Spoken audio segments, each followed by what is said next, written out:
right now is really a good time for small business, mid-sized businesses to trade because cash is tight out there. Cash is real tight.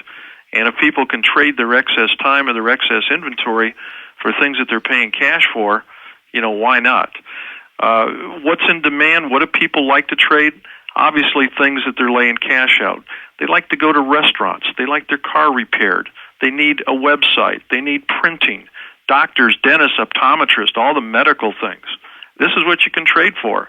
And if you're not trading, you're really missing the boat out there because in today's time, it can really help your business. The engine that drives barter is the unused capacity that most businesses have. It's the empty seat in the restaurant. It's the empty seat on an airplane. So in a bad economy, there's more unused capacity. It's only more reason to use barter as another vehicle to get more business within your business, okay? Certainly in a good economy, there's still unused capacity. So barter exchanges tend to do good in good times, and yes, they do even better in a difficult economy. But there's always a certain amount of unused capacity out there to drive the barter. Is barter different from country to country, gentlemen? Ron, you would know that better than me. I think the fundamentals are the same. You take Switzerland, they've had a state countrywide barter system since 1934. Germany is very supportive of barter systems. They have a program where the government actually funds local barter systems to help get them off the ground. But the fundamentals are the same. It's the third-party bartering that Mark and I have described that provides additional business and additional revenue to all the participants. So it's a win-win. I was just going to say one of the things that's driving the trade exchanges, I know here in America, is the technology. When I first started 20 plus years ago, I had a lady that would actually write debits and credits in a green ledger book, and then at the end of the month she would turn around to her Selector 2 typewriter and type up statements. Where now everything's networked. Everything, again, we're just like a credit card system, and what's driving us is the technology. What makes one barter exchange better than the next today? Mark, you want to grab that one? Well, I think, like I said earlier, I think it all starts from integrity. There's some very, very good trade exchanges out there, and there's some that you don't want to touch with a 10-foot pole because they don't have integrity.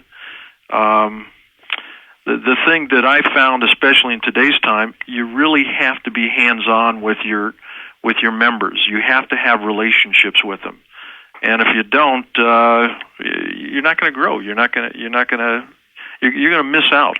Is what you're going to do.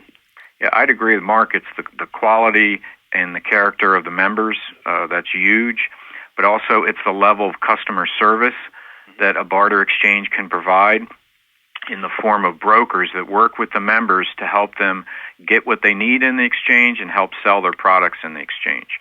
A barter exchange that's not so good tends to not invest capital in that customer service element. Yeah, I just have a cliche. A barter company is only as good as the people who run it, plus the quality of the members. The other thing you want to know if you're thinking about joining a trade exchange is who are those members? And a good trade exchange should be able to provide you with list of who's available, and you can call people and get references, et cetera, et cetera. If a trade exchange can't give you that information, I would stay away from them. What is the average trading transaction? Because aren't the trading exchanges for mostly small and medium-sized businesses for the most part? Well, in my exchange, I rank them. I have a certain amount of members that will do $2,000 plus buy and sell every single month. Then I have a certain amount of members that'll trade $1,000 plus a buy and sell per month. Then $500, and then $250. $250 are probably lower demand type people, maybe a mom and pop. Where the larger people they have 5 to 10 plus employees, and they have a lot of people that are using the system. What is the most frequently asked questions about barter that are complex to answer in both of your experiences? One of them is, why aren't more people trading? That's a great question. Yeah. I like it that it came from you. I actually went on an appointment and I gave a presentation to somebody, and he says, "What's the catch here? How come more people aren't trading?" And basically I said to him that it's supply and demand. I don't need everybody. Like an interior designer, I only need one of them. If I need chiropractors, I only need a certain amount of them. Whereas I need a lot more restaurants. I need a lot more auto repair. So it's all based on supply and demand. And there's certain categories you never can have enough of, aren't there, Mark? Well, yeah, exactly. Like restaurants or entertainment, hotels. Yeah. Right. The supply and demand part, what about the corporate participants? How about for corporations? Do you see the day when even large corporations can also become part of this universe of exchange? Well, I think they are. As a matter of fact, I know they are because, Ron, maybe you can answer this. The Fortune 500 companies, yeah, I think the majority of them do trade. They don't. They may call it something different, but a lot of them are involved with trade. And you hear about Pepsi trading for vodka in Russia. Things like this. I never heard that. That's great. Oh yeah. I mean, we've always said that 65 to 70% of Fortune 500 companies do participate in some form of trade.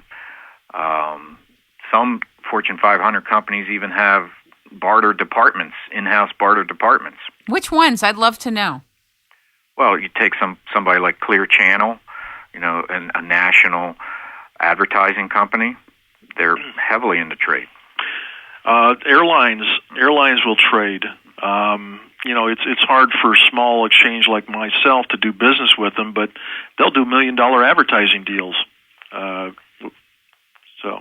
do it on a large level, but they also do it on a smaller local level. Barter Exchange here in Norfolk, Virginia, had Southwest Airlines as a member for years.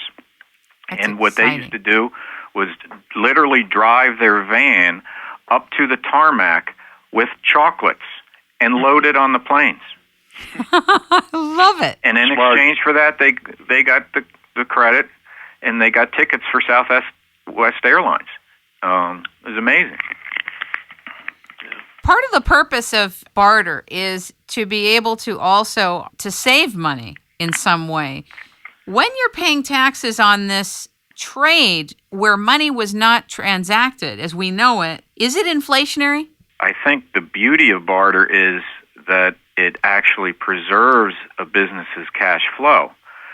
If I do 10% of my florist business in trade, I'm going to go out and buy 10% of things that I used to pay cash on and have 10% more money in my checking account. So it frees up my cash flow. I don't see anything inflationary in there per se. Do you, Mark? No, and you're dealing basically at retail for retail, so you're selling your flowers. Let's say you're a florist, you're selling your flowers at your retail, but you're also buying at retail too. And once again, at the end of the year, as far as the taxes go, it's a wash. Is what if you're buying all business-related expenses, that's all a wash. So I'm really buying at a discount based on my gross profit margin. Exactly. Right. Exactly. Well, I asked you both that question because my understanding is that when you actually have an influx of the supply of goods and services, when you're transacting real goods and services and not just printing money, it's not inflationary. So I just wanted to see what your take was on it. To me, it's not inflationary at all. In fact, it contributes to the economy because real goods and services are being made available and being traded. Oh, right. The barter industry is really creating a whole nother level of commerce that would not have occurred but for the barter exchanges doing this fine work. This is an argument I make to the IRS all the time. We should be getting awards because we're creating taxable revenue for the government that otherwise would not have existed. I always say to people that the members that I do have, if there's one word to describe them, I would say that they're progressive. A lot of these people are involved with chambers and leads groups, et cetera, et cetera. But one thing that they've learned is that now they're able to take their product or service and take their downtime or their free time or excess inventory and increase their standard of living by buying something that they wouldn't have